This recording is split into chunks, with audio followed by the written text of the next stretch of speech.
ከናንተ ውስጥ እንዳያለ ሲባል አሁን ለምሳሌ እኔ በአባቴ ህንድ ነኝ ሲል ህዝብ ተሰብስቦ ነው የሚያየውና አክስቴ ወደ ቴሌቪዥኑ እየጠቆመች ውሸቱን ነው ወላሂ ይላል राहमें से मुलाकात हो गई ከሲቱን ይዘው ምሪንዳቸውን ይዘው ምሪንዳ ይዘው ታውቂያለሽ ከ5 ሳንቲም 500 ሚሊዮን ብር እንዴት አድርጌ እንደተጓዝኩ ታሰቡ ማጥሽ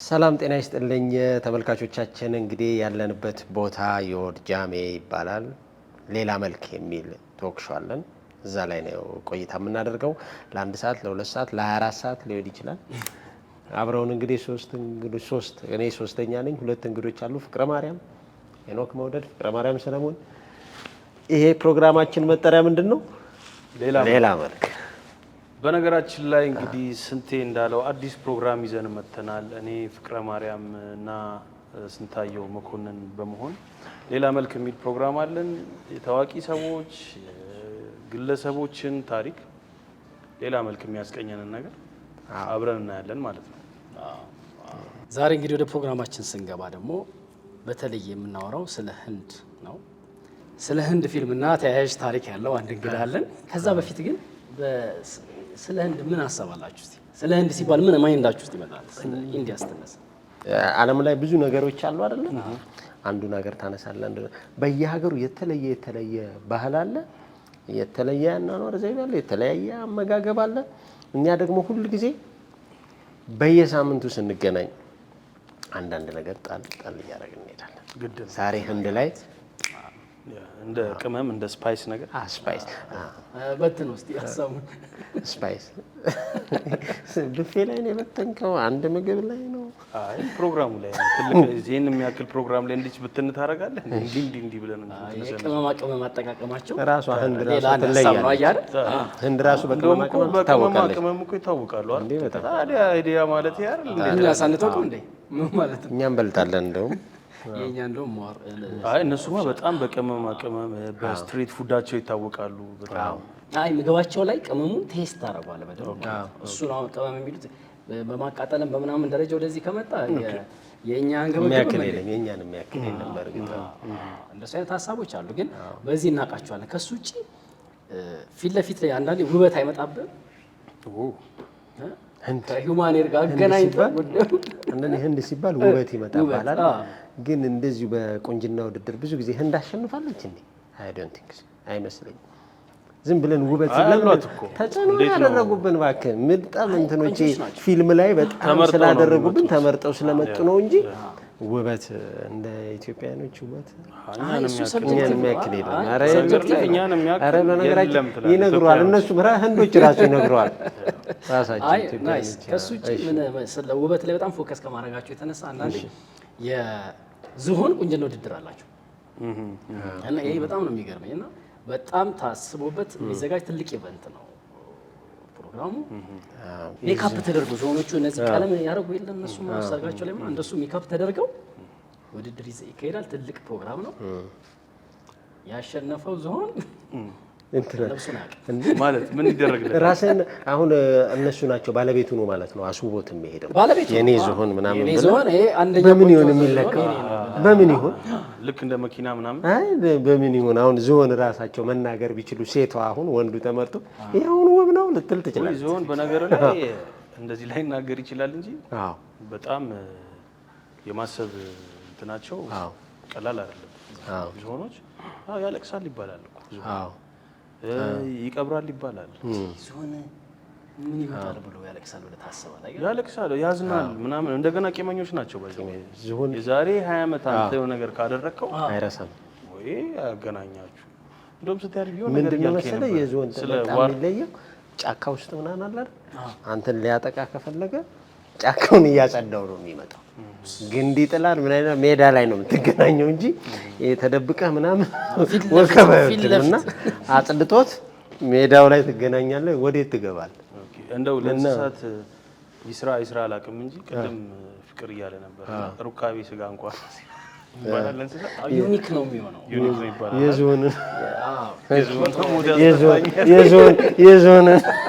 የዝሆን አውነት ግን ምንድን ነው የዝሆን ሐሞት ያስጠጣኝ አሁን የሚባለው? ለምሳሌ የዝሆን ሐሞት መራራ የጎበዝ ልቡ ተራራ ነው። ኤኒዌይስ እንትን ይደረጋል። ከዛ ቁንጅና ውድድሩ ይዘጋጃል፣ ያልፋል። ያለፈው ዞን አመቱን ሙሉ የስራ ጫና የለውም። አንዳንድ ዶል የሚያደርጓቸው ነገር አለ። የስራ ጫና የለበትም። አመቱን ሙሉ በተዝናኖት ነው የሚያሳልፈው። ያኛው ዞን እስከሚመጣና አንዳንድ ባህላቸው ይላል። እዚህ የእንቁራሪት ሰርግም አለ ምናምን፣ አንዳንድ ወጣ ያሉ ነገሮች እንደ ላይ ምንድን ነው የእንቁራሪት ሰርጉ? እሱ ደግሞ ምን መሰለህ፣ ከአንድ ከተማ የተነሳ ሀሳብ ነው። አንድ ከተማ ላይ ድርቅ፣ የዝናብ ማጣት ይገጥማቸውና እንቁራሪቶችን በማጋባት ፈጣሪ ውሃ እጥረት እንዳለን እንዲረዳን የሚል ኮንሰፕት ይዛል። እንቁራሪት ውሃ ውስጥ አይደለም የምትሆነው። እንግዲህ አሳ አለ ምን አለ። አሁን እንቁራሪትን ይምረጡ ችግር የለውም። አሳ ነባሪ አለ። አሁን እንቁራሪትን ስታጋባ ቀለበት ምናምን ያደርጋሉ አይደል? ምኑ ላይ ሆነ የሚያደርጉለት? እንቁራሪቶቹን ያጋባቸዋል እንዴ? እንዲህና በጣታቸው ይዘው ነው ቀለም ይቀባሉ። ኦኬ እንቁራሪቶቹ ከዛን አብረው ተደርገው ሃኒሙን አላቸው። እሺ ምን ስርዓት አለ፣ ጭፈራ አለ። ምንድን ነው የሚቀርብላቸው ለእንቁራሪቶች? እንቁራሪት እንግዲህ አሁን ለምሳሌ ቆይ ስንቴ ደጋሽ አለ። ለምሳሌ በህንዶች ባህል አሁን ሴቶች ናቸው ጥሎሽ የሚሰጡት። እሺ ከእንቁራሪቷ ሴቷ እንቁራሪት ነች። አንድ ጆጓ ያኛው አንድ ጆጓ ጥላለሁ ሊል ይችላል። ያለው ነው መቼም አይደል? አሁን ህንድ ውስጥ እንግዲህ ሴቶች ናቸው አይደል እንትን የሚሉት። አያጋጥምና የሆነ ነገር ቢያጋጥም እኔ እኮ ጥሎሽ ሰጥቼ ገባሁት ነው ይባላል ማለት ነው። ሞራሉ እየተነካ ነው። ጥሎሽ አይቀራል እንጂ ይላል። ጥሎሽ አይቀራል እንጂ ምንም ጥሎ መሄድ ነው።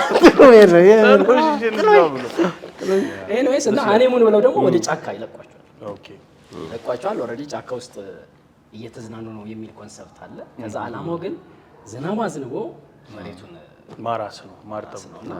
እንደዚህ አይነት ሀሳቦች አሉ። የእምነት የምናምን ነገሮች ተደጋጋሚ ሲታዩ ብዙ ያሰሩታል። አሁን ቅድም ዝሆን ምናምን ስትል እኛን ብዙ ጊዜ ለምንጠቀመው አህያ ምናምን ለጉዞ ሆነ ዝሆን ይሰራል ማለት ነው። ይሰራል በጣም ይጠቀሙበታል እንዴ በጣም ይሄን የሚያክል ሰው ላይ እቺን የምታክል ሰው የማይታቸው እንትን አድርጎ እንዴ ምናምን ቅድም ለማዳ ነው እንዳልከው ደግሞ ፊልሞቻቸው ላይ አብዛኛውን ዝሆን ይጠቀማሉ።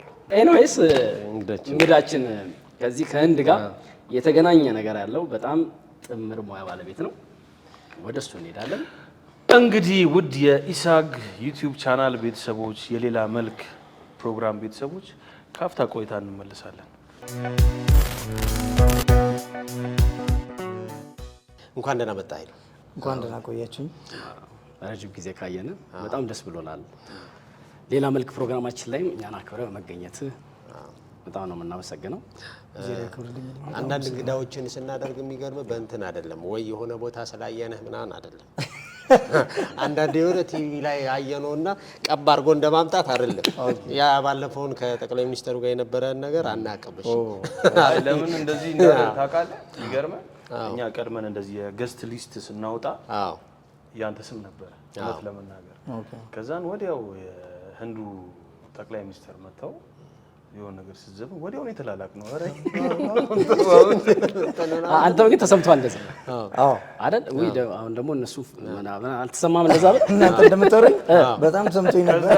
ለፍቅር ምን እንዳልኩት ፍቅር በቃ ኃይሉ በነገር ላይ ድንገት እዚህ ላይ ስላየ ነው እንዳይመስለው ቀድመን ነው። አይኔ አይመስለኝ። በነገራችን ላይ እንደዚህ አይነት ባህሪ የለኝም እኔ። ስራ በየትኛውም ቦታ ቢሆን አክብረ መገኘት እንዳለብኝ አውቃለሁ። በዛ ላይ ደግሞ ያው ከፍቅር ጋርም ረጅም ጊዜ ግንኙነት ስላለን ከሱ ጋር በጓደኝነት ያሳለፍናቸው ረጅም ጊዜዎች ስለሆኑ የሱን ጥሪ ማክበር የኔ ግዴታ ነው። እኔም ጥሪ ሲኖረኝ የኔም ማክበር የሱ ግዴታ ነው። ኢቭን የእናንተም የሁላችሁም ግዴታ ነው ብዬ ነው የማስበው። እንደዛ እንግዲህ ኃይሉ ብዙ ነህ። ኧረ ኃይሉ መልካሙ ነው። ኧረ ብዙ ነህ ነው መልካሙ ነው እንዴ? መልካሙ ነው ታዲያ። እኔ ኃይሉ ብዙ ነህ ያልኩ እንኳን ለዛ አይደለም። ለምሳሌ ጸሐፊ ነህ፣ አዘጋጅ ነህ፣ የህንድ ፊልም ተርጓሚ ነህ፣ ዳንሰኛ ነህ። አንተ ግን በጣም የሚያስደስትህ ምን ነው? መጽሐፉ ነው የሚያስደስተኝ ከሁሉም በፊት። ያው መጀመሪያ አሁን ዳንሰኛ የሚለው እንኳን አሁን ካለው ካታጎሪ ውስጥ አይገባም። በቀደመው ነው ሁሉ ነገር ሄዷል። እንደምታየው ነው ሰውነት ማለት ግን በፊት አካባቢ ነበር። ከዛ ባሻገር ግን ወደ ጽሁፉ ላይ እና የህንድ ነገሮች ጉዳይ ላይ ትርጉም ላይ በተለይ ፊልም የማስተርጎም ሳይሆን ከሰዎች ጋር የትርጉም ስራዎችን ሰርቻለሁ። ኤምባሲውም ደብዳቤ ሰጥቶኛል በዚህ ጉዳይ ላይ። ስለዚህ ወደ ትርጉሙ ነው ማለት እና በብዛት ወደ ጽሁፍ ወደ መጽሐፉ ኦኬ ወደ ትርጉሙ አሪፍ ነው። ብዙ ጊዜ እንዲህ ተደጋጋሚ የሚጠየቁ ጥያቄዎች ናቸው። አክቹዋሊ አሁን የምጠይቀው እንዴት ገባ ሰው ሁሉ የሚጠብቀው ሰው ኦዲየንስ ራሱ የሚጠይቀው ጥያቄ ነው። እንደው መተርጎም መጀመሪያ ምን አነሳሳ? የመጀመሪያ ያየኸውንም ፊልም በዛው ነገር እስቲ ልክ እንዳየኸው ታስታውሰዋለህ? ግን በጣም ያ ሙቭመንት መቼም አይረሳም። እሺ በነገር ላይ ሰው የተለያየ እይታውን ፊልም ሲጀምር በተለያየ አጋጣሚ እኔ ይለያል፣ ከሰው ይለያል። እሺ እኔ እናቴ ወደ ሳሪስ እቃ እንድገዛ ልካኝ፣ እሺ በመንገድ ላይ ሳልፍ ውሻ አልወድም ነበር። ውሻ አባረረኝ። ዘልዬ የገባሁበት ግቢ አጋጣሚ ቪዲዮ ቤት ሆናል። የህንድ ትንሿ ሲኒማ የህንድ ሲኒማ ነበር። 50 ሳንቲም እየተከፈለ ነበር የሚታየው። ከዛ ሮጬ ስገባ እንደው ልጁ ጉትቶ ነው ያወጣኝና ከዛ ምንድነው ክፈል ምናምን አለኝ። ምንድነው ስል ቪዲዮ ቤት ነው።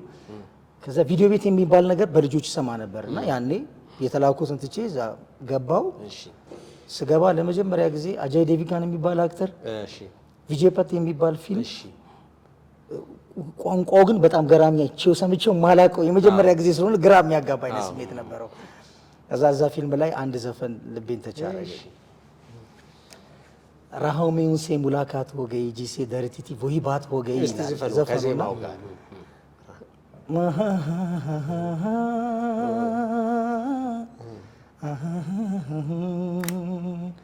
राह में उनसे मुलाकात हो गई, राह में उनसे मुलाकात हो गई जिसे डरती थी वही बात हो गई।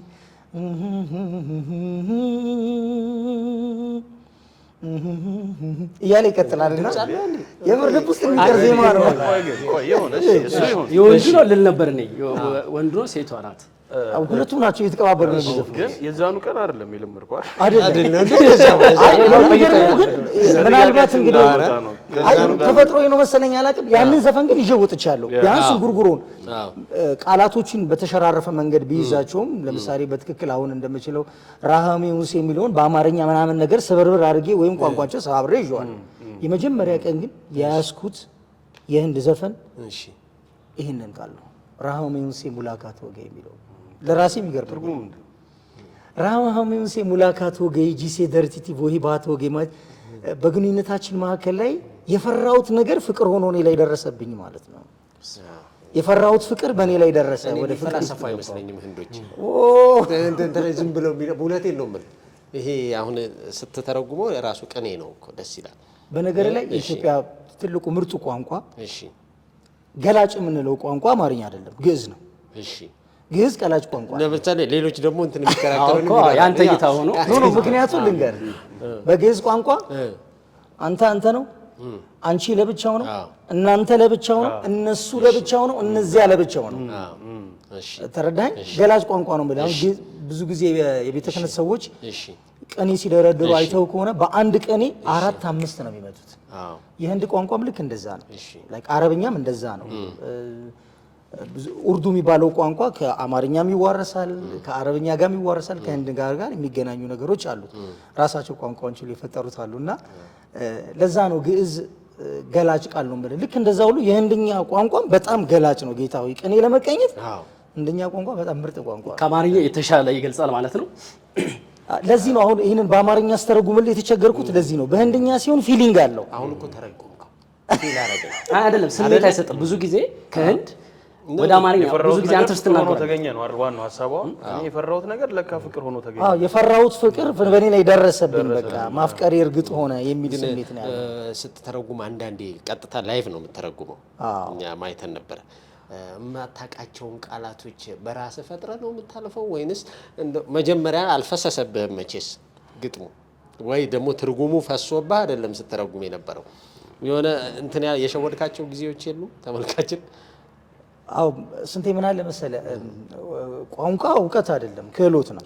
እሺ ክህሎትን ደግሞ የምታመጣው ቀስ በቀስ እያልክ እየሄድክ ነው። በአንድ ጊዜ የክህሎት ሙላት የለም ምላት የለውም። እሺ እንዳልከው ልክ ስንጀምር ከመጀመሪያ ከትንሿ ጀምሮ ባቡጂ ከሚለው በያ ከሚለው ከነዚህ ከትንሾቹ ጀምሮ እኔ በተለይ በመጻፍ እና ፊልም ደጋግሞ በማየት ዘፈኖችን በመያዝ ነው የለመድኩት እና የማታውቃቸው ቃላቶች አሉ። አሁንም ሳንስክሪት የሚባሉት ቃላቶችን ስቲል አሁን ድረስ የማላውቃቸው አሉ። ልክ ይሄ ትክክለኛ የሆነ ለምሳሌ ፖለቲካል ወርዶችን አላውቃቸውም።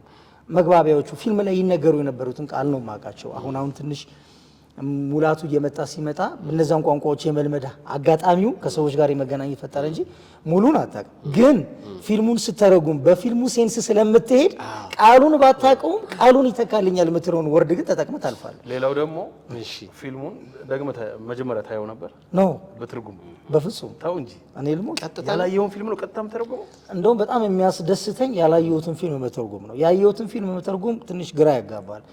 ስላየሁም ትኩረትን አትሰጠውም። ያላየው ፊልም ሲሆን ግን እያንዳንዱ ትኩረት ፊልሙ ላይ ስለሆነ ከቃላቱ ጀምረ ጥንቃቄ ታደርጋለህ። ጆሮን ትሰጣለህ፣ አይንህን ትሰጣለህ፣ ልብን ትሰጣለህ፣ አይምሮን ትሰጣለህ። ያየው ፊልም ከሆነ ግን ምናልባት ልትሰጥ የምትችለው ጆሮን ብቻ ነው። በጣም አሳዛኝ ፊልሞች አሉ የህንድ ፊልሞች። አንተ እያየህ እየተረጎምክ በጣም ያሳዘነ ፊልም አለ? በጣም እሺ እያለቀስክ ምናምን? በጣም ምንድን ነው ፊልሙ? ሁለት ፊልሞች በከባድ ሁኔታ አሳልፌያለሁ። አንደኛውን ኢታያ የሚባል ሀገር ለትርጉም ሄጄ ነበር። በጣም ብዙ ሀገር ነው የሄድኩት በነገራችን ላይ ኢትዮጵያ ውስጥ ብዙ ቦታ ሄጃለሁ። ከሳሪስ ጀምሮ ሳሪስ መነሻዬ ነች። ስፔሻሊ 54 ቀበሌ ላይ በጣም ብዙ ሰዎች የኔን ትርጉም ይወዱታል። 58 ቀበሌ እንደዚሁ ሳሪስ አደይ አበባ አካባቢ፣ ከዛ ደግሞ ናዝሬት፣ ከናዝሬት ባሻገር ኢታያ የምትባል ከዛ በኋላ አሰላ ድረስ ሄጄ ትርጉም አድርጌያለሁ። ኢታያ ላይ ያለው በጣም የቆየ የህንድ ፊልም ዶስቲ የሚል ፊልም ነው። ራሱ ፊልሙ ርዕስ ዶስቲ ነው፣ ጓደኛ ማለት ነው። ግን የሚገርም ፊልሙ ራሱ የተሰራው በከለር ሳይሆን በብላክ። ያንን ፊልም ስተረጉም መናገር አቅቶኝ ህዝቡ እንባ በእንባ ሆኖ በትንሹ 3 ጊዜ አቋርጬ ወጥቻለሁ። እኔም ከአቅሜ በላይ ከቁጥጥሬ በላይ ሆኖ እንደውም የሚገርም እነሱ ፊልሙን አይተውት ድጋሚ በእኔ ትርጉም ነው የሚያዩት። ያኔ አለቤ ሾው ላይ እንደቀረብኩ አካባቢ ነበርና በጣም ብዙ ሰው እሱ ላይ ነው የቀረበው። ካሴቱን ሁሉ ይዤ ሄድ ነበር ሰው እንዲያይልኝ ማለት ነው። በዛ እሱ ማቆያ እየታየ እኔን ለማየት ብዙ ሰዎች ይህንን ፊልም ካላየን ብለው በእኔ ፊልም አስተርጉሞ አይተውታል። ሌላው ሁለተኛው ፊልም አሁን የቅርብ ጊዜ ፊልም ነው። ባግባን የሚል ፊልም ነው። ባግባን በነገራችን ላይ በኢትዮጵያ ላይም እንዲሰራ ፍላጎት ስላለኝ ሙሉ ፊልሙን ያለምንም ነገር ቃል በቃል ተርጉም ያስቀምጫለሁ። ጥሩ ፕሮዲውሰር ካገኘው እሱን ፊልም ለኢትዮጵያ ሕዝብ ድጋሚ ሰርቼ ማሳየት ፈልጋለሁ። ባጀቱን እንግዲህ እናንተ ትችሉታላችሁ። ጥሩ ፕሮዲውሰር ካገኘው ባጀት ማለት ነው። በምትተረጉምበት ወቅት ኦልሬዲ ከቴሌቪዥኑ ጎን ሆነ ነው አይደል? ተርጓሚዎቹ አያዩትም ፊልሙ ፊቱን ወደዛ ዞረ ነው ኦልሬዲ። ስለዚህ አሁን ዝግጅት አየው የምትለው ኦልሬዲ በመስማት ደረጃ ነው አይደል? አንተ ፊልሙን በመስማት ነው እንጂ ሌላ ጊዜ አይተው ከሆነ ግን እዛውን ሴት እያወራክ ነው አንተ እንጂ ፊልሙን እያየ እንደሆነ አይደለም የምትለው። አተረጓጎሙ እንደዛ ነው። አዎ ብዙ ጊዜ ከስክሪን ጎን ነው የሚሆነው። ያዩታል ፊልሙ። ኧረ ፊልሙ እንደዚህ ዞራሉ እንዴ? ሳይሾማ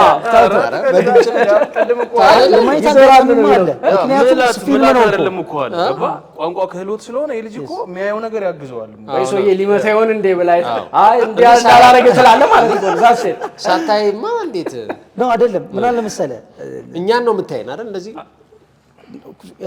በብዛት የሚሆነው ቲቪው እዚህ ጋር ነው ያለው የድሮ እይታ፣ እኛ እዚህ ጋር ነን ያለነው። መቀመጫ የብቻችን አለን። ከዛ የሆነች የምትጠጣ ውሃ የሚሆን መሪንዳ ይሰጣል አጠገብ ላይ። ፊልሙን የማየት ፍላጎት ካለ ኦፍ ኮርስ ይኖራል። ፊልሙን የማየት ፍላጎት ይኖራል። ስሜት ውስጥ እንድትገባ የሚያደርግህ የተወሰነ ነገር ዞር ብለህ ማስረዳት ሲኖርብህ ወደ ህዝቡ እየገባ ስታስረዳ ነው። የኮሙኒኬትማ አለ ያለበለዚያ ከባድ ነው። አይሆንም። አይ ሉክ ሳይገባው ሳይሆን አይ ሳውቆታል እኮ እንደዚህ ብሎ ሊረዳ ሳይሆን ኦልሬዲ ገብቶት ነው ያየዋል። አሁን እኮ ያየዋል። አንተ እኮ አታየውም እኮ ነው ያልክ ያለው። አሁን እኮ ዞሮ እኮ ነው የጠየቅኩት ጥያቄ አንተ ያልከው አልተመለሰም። ትኮርጃለህ እንደማለት ነው። ትኮርጃለህ። አይ አላይም ማለት ነው አያለው አለ። ካላየሁትማ እንዴት ነው ኮኔክት ማለት? በተወሰነ ነው የማየው አለ። ንገራቸው።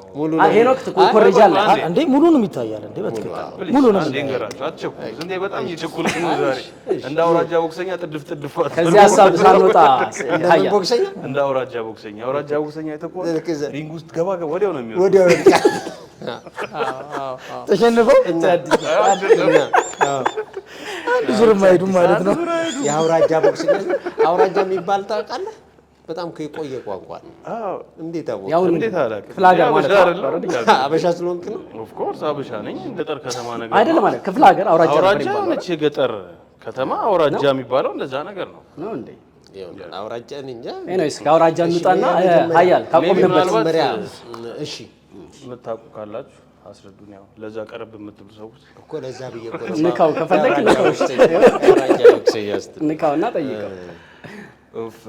ከዛ ሀሳብ ሳንርቅ ኃይሉ የሳሪስ አካባቢ በምታስተረጉምበት ጊዜ አንድ ቪዲዮ ቤት ትንሽ ወጪ ከያንተ ጨመረ እና የቪዲዮ ቤቱ ባለቤት አባት በፍጹም ከዚህ በኋላ እኔ ነኝ የምተረጉመው አሉ። አይ ጋር እንዴት አስታውሳችሁት ይሄን ነገር? ረስቼው ነበር እኔም። እሺ እስቲ እሱን አጫውተን።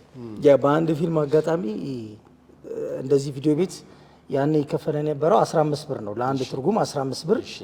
ያ የ3 ሰዓት መጽሐፍ አንብባ 15 ብር ይከፈላል እንደማለት ነው። በእርግጥ ብሩ ያኔ ቫልዩ ነበረው እና ያኔ በጣም ተፈላጊ ስለነበርኩኝ ሰዎች ይቀያየሩብኛል። ከአንዱ ቪዲዮ ቤት አንዱ ቪዲዮ ቤት እየሄድኩ ነበር የምተረጉመውና አዲስ ይባላል 58 አካባቢ ነው ግንቦት ትምህርት ቤት ጀርባ። እሱ በቃ በኔ ጋር በቋሚነት ስራልኝ በቃ እኔ እፈልግሃለሁ አለኝ እና ይዞኝ ሄዳል። ከዛ እዛ ምንድነው ልክ ሰዓቱ ሲደርስ መጀመሪያ ማቆያ አለ ዘፈኖች ምናምን ልክ ልክ 7 ሰዓት ሲል ካሴቴን ይዤ የምጠጣትን ውሃ ወይም ብር እንዳይዤ ነው ሄጄ ኮሌክሽኑን አውጥቼ እኔ ከትቼ ከዛ በኋላ ጀምራለሁ። አንዳንድ ጊዜ ከዚህ በፊት ያየነው ፊልም ሲሆን መጀመሪያ ላይ ዘፈን የሚጀምራለ ከሆነ ሰውን አስከፍትና ዘፈኑን እስኪያልቅ ዘፈን አንተረጉም። ብዙ ጊዜ አይተረጉም። መልእክት ያላቸው ዘፈን ካልሆነ አልተረጉምም። ቅር አላቸው። እሳቸው ቅሬታ ተሰማቸው። ለምንድን ነው 15 ብር ለዚህ ልጅ የሚከፈሉት? ለካ እሳቸው የገቡ ሰው ይቆጥሩና በሰው ቁጥር ልክ ሂሳቡን ይመቱታል። ከዛ 15 ብር ይጎላል። ለምንድን ነው ሲባል እንደሱ ተርጓሚ ነው ለሱ ይከፈላል። ያለ ትርጉም ሰው አያ የለንም። ተለመደ በትርጉም መታየት። ብዙ ጎበዝ ተርጓሚዎች አሉ። ከዛ በፍጹም ለሱማ ሊከፈለው አይገባም። እኛ ለፍተን እኛ ካሴቱን ተከራይተን ከመርካቶ አምጥተን ህዝቡን ሰዓቱን ጠብቀን አስገብተን ጽፈን ወንበር አዘጋጅተን የቤት ኪራይ ከፍለን ለምን ይከፈለዋል አሉ። በቃ እንዳይመጣ ከነገ ጀምሮ እኔ ተረጉማለሁ አሉ።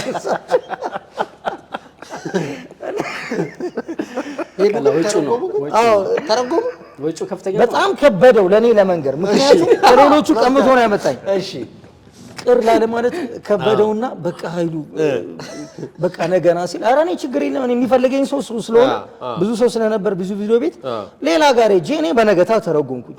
ያለፈውን ነገር ግን ሰዎች ጓደኞቼ ሲነግሩኝ በዛ ሰዓት የነበሩት በጣም ይገርማል። ቪዲዮ ቤት ውስጥ የነበረው ድባብ 7 ሰዓት ሆነ። ሰዓቱን ሳይሆን 7 ሰዓት ከ5 ቀዩ አይመጣም እንዴ ምን አባቱ ምናምን አበዛው ቶሎ አይመጣም እንዴ ይላሉ።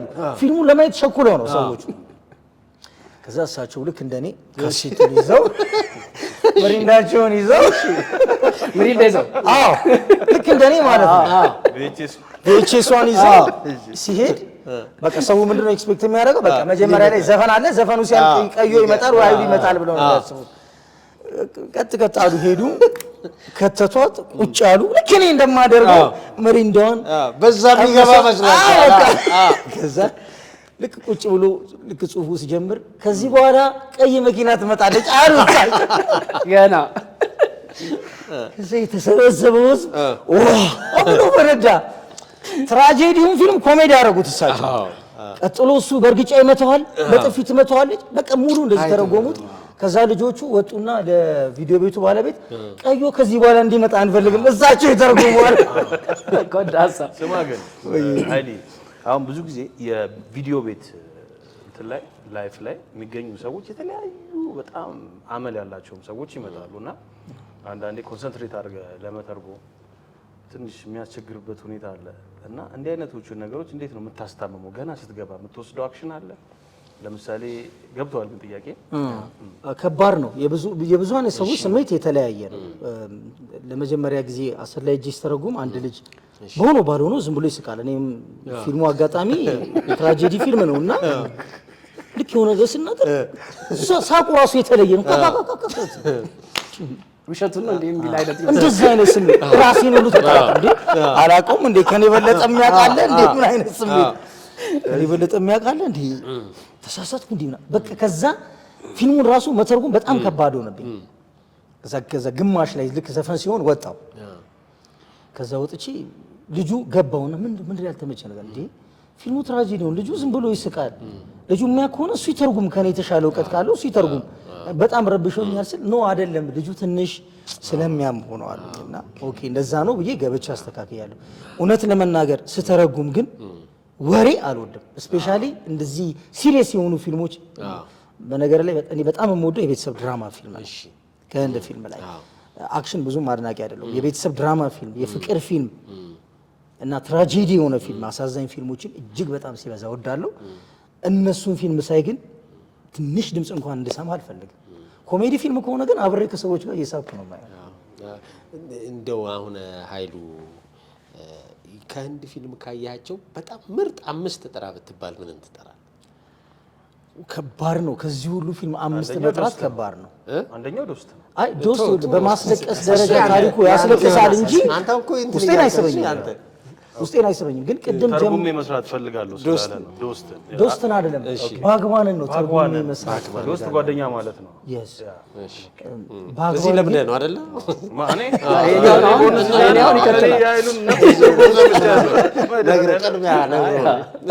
ባግባን ግን እሺ አምስቱን ማለት አንዱ ባግባን አንዱ ዋናው ባግባን ፈጣሪ ማለት ነው አይደል?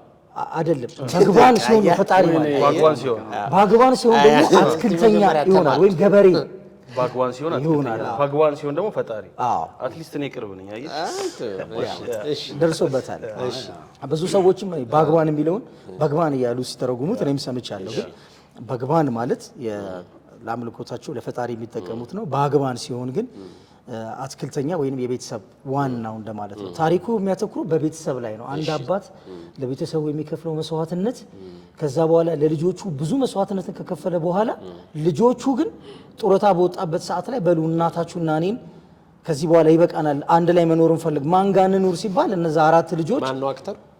አሚታፕ ነው እና ሰልማን ካን አለበት። አንደኛው የምትወደው ነው አንዱ ማለት ነው ከምወዳቸው ፊልሞች አንዱ አይደል? ከተዋኖች ይሄ ምንም ፊልም ነው በአማርኛ በነገራችን ላይ የጻፍኩትና የኢትዮጵያ ሕዝብ እንዳይልኝ ይፈልጋለሁ። በእርግጥ ብዙዎች ህንዶች ራሳቸው ከአባታችን ጋር ሆነን ይሄንን ፊልም አናይም ይላሉ። አባት የዞር እያለ ያቸዋል። ምክንያቱም አባት ለልጆች መስዋዕትነት ከፍሎ እሱ በስተርጅናው ሰዓት ረዳት መሆን ሲገባቸው እነሱ ጥለውት ነው። ደግሞ የአማርኛ ፊልሞች ላይ የአባት እንትኖች አልተገለጹም። ሮሎቹ አደካማች ናቸው። በዚህ ልክ በፍጹም አልተገለጸም። አዎ ስለዚህ አንዱ አሚታቭ ባቻን ቢሰራው በስመ አብ ጌታ ሆይ እንደው ህዝቡ ሁሉ ቢያየው እሱን ፊልም በጣም ደስ ይለኛል። እንግዲህ እድሜ ከሰጠን እግዚአብሔር ፈቃዱ ከሆነ ጥሩ ፕሮዲውሰር እናንተም ከሆናችሁ እሱን ፊልም ብንሰራው በአማርኛ ደስ ይለኛል። አሁን ስጋት የገባ ቅድም ባጀቱ ምናምን ያልኩት ወይ የጦርነት ወይ ይሄ እንደዚህ አይነት ነገር ሲሆን ይከብዳል። ይሄ ግን የቤተሰብ ላይ ጎፈንዲ ማዘጋጀት አንድ ብለሻል። አራት ይቀራል። ከዛ ኮሪ የሆነ ጥያቄ አለ። አዎ ግን እንደው ስንቴ የነካት ነገር ስላለው እንደው ሳልናገር እንዳላስቀር የኢትዮጵያ ፊልም አቅም አለው፣ የመስራት አቅም አለው። ይሄ ቀላል ነገር ነው። ጦርነት መስራት ምናምን ነገር አቅም አለው። አልተደፈረበትም ብዬ ነው ማስበው። ሙያው እንደ ሙያተኛ ስለማይከበር ብዙ ጊዜ የዳይሬክተሩ ድምጽ ስለማይሰማ ነው እንጂ የሚገርሙ ዳይሬክተሮች፣ የሚገርሙ ኤዲተሮች፣ በጣም የሚገርሙ ሰዎች፣ የሚገርሙ ካሜራማኖች ኢትዮጵያ አላት። የመጠቀም ጉዳይ ግን ስላልተጠቀምንበት ነው እንጂ መድረስ ይቻላል። ጃነሩ እንትን የቤተሰብ ድራማ ነው። ያ ይሄ ቤተሰብ ነው። ስለዚህ ይሄን ለማለት ነው። እሺ ሁለተኛው ፊልም እንትን አለ እንድናገርም አልፈቀደብኝ ነው። ቶሎ ቶሎ ወደ ሁለተኛው ይለኛል። ስሜቴ እንዳትል። እሺ አረጋለሁ ፕሮዲዩስ እስኪ ስክሪፕት ላክልኝ። እሺ እንግዲህ መምረጥ በጣም ይከብዳል። ግን አሁንም ትራጀዲ ከሆኑና በቃ ልቤን ከነኩኝ ፊልሞች ውስጥ አንዱ በጅረንጊ ባይጃን የሚል ፊልም አለ። ምናልባት እናንተም እንድታዩት መክሬን እሰጣለሁ። እጅግ በጣም ደስ የሚል በተለያዩ ሃይማኖት የሚኖሩ ሰዎች ተፋቅረው የሚኖሩበት አንዲትን ከቤተሰቧን የጠፋች ሕፃን ልጅ ከምን ልበል በጦርነት ከሚዛመዱ አገሮች ህንድና ፓኪስታን ሆኖ ሰልማን ነው የሰራው የሰልማን ካን ፊልም ነውና በጣም አልቀሽበታለሁ። ፊልሙ በጣም ልብ ይነካል። እዛ ላይ በተለይ ሰልማን ካን የተጫወተው የወረሰው ገጸ ባህሪ በእንደዚህ አይነት ደረጃ አክተር ይፈተናል ወይ ፈተናውን በቃ ትክክለኛ ተዋናይ ማለት የሚያሳይ ፊልም ነውና በጅረንጊ ባይጃን ከአምስቱ ውስጥ አንዱን አደርጋለሁ። ሌላው እንግዲህ ቆየት ያሉ ፊልሞች ናቸው። ጉምራህ የሚል ፊልም አለ። እኔ የምወደው ተዋናይ ነው ሰንጀይ ደት ነው ፊልሙን የሰራው።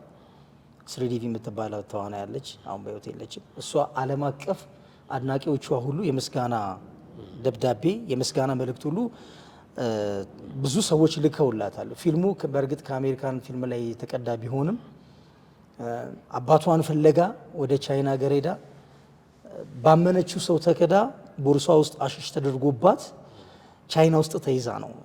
አስበው ቻይና ውስጥ ጥቂት እንኳን አደንዛዥ ጽም እያዘበ ከሆነ ቅጣቱ ሞት ነው። ከሱ ጋር ተመሳሳይ ያለ እሱ እያሰብኩ ነበር። አይገርም ነው ሲያነሳ ልጅቷን ግን እንትን ተደረገላት እየተባለ ነው። እሷ ልጅ ሰሞኑ ያው እንግዲህ እድሜ ልክ ሆኖላታል እየተባለ ነው። ግን እንዲቀንስ ብዙ በጣም ታሪኩ ከሷ ጋር ይገናኛል። እንደው ጊዜው ነው አጋጣሚ ሆኖ በዚህ ያነሳ ነው እንጂ ሰሞኑን እኔም እያሰብኩት ነበር እንዴ ይሄንን ፊልም እኔም ራሴ ልቅዳው እንዴ እያልኩ ነበር። እንደ ውሳኔና እንደ ቱርሲ አላቀያየረው። እኔ አሁን ይሄንን ባግባን የሚለውን ፊልም ብሰራ ውርስ ትርጉም ኃይሉ መልካሙ ብዬ በድፍረት ነው የምሰራው። በድፍረት ውርስ ትርጉም ኃይሉ መልካሙ ብዬ ነው የምወስደው። እና እንደዚህ እየተደረጉ እንደ ፊልሞችን መስራት ቢቻል ጥሩ ነው።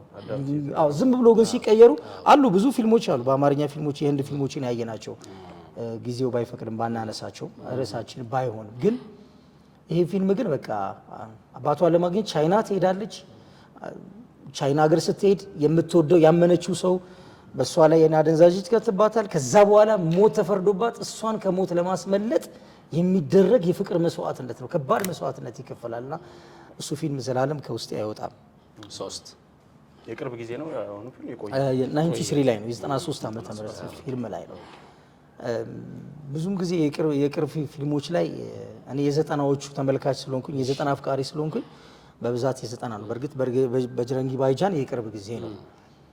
ሌላው ደግሞ እንደራሴ የኢትዮጵያ ሕዝብ እንዲያየው የምፈልጋቸው ፊልሞች አሉ። ከፍላጎት ከጉጉት የተነሳ ኪያኬና የሚል ፊልም ኪያኬና የሚል ፊልም እሱም በወጣበት ሰዓት ላይ ለሕዝብ ለማድረስ ብዙ ሞክሬያለሁ ያቅሜ እሱም ፊልም ሕዝቡ ጋር እንዲደርስ ተደራሽነት የሌለውን የህንድ ፊልም እሱ ደግሞ የኢትዮጵያን ሴቶች ቢያዩት ደስ ይለኛል። ለኢትዮጵያን ሴቶች የተሰራ ፊልም ይመስለኛል። እስቲ अपनों का प्यार क्या कहना मिलहम በጣም የሚገርመኝ ፊልም አልቅሻለሁ። እሱ ደግሞ በቃ የሴት ልጅ ፈተና ነው የሚያሳየው ፊልሙ ላይ አንድ ሴት ልጅ ከቤተሰቦቿ ምክር ከወጣች በኋላና ሴት ልጅ መሳሳት የሌለባትን ስተት የ5 ደቂቃ ስተት ከተሳሳተች ህይወቷ እንደሚበላሽ ነው የሚያሳየውና ከምትወደው ሰው ጋር በአንድ ጊዜ በፈጸመችው ስተት ልጅቷ ታረግዛለች። በህንድ በዓል ደግሞ ያለ ባልና ሚስት ወይንም ደግሞ ያለ ጋብቻ የተወለደ ልጅ ወይ ዲቃላ ነው የሚሉት ፈጽሞ ተቀባይነት የለውም።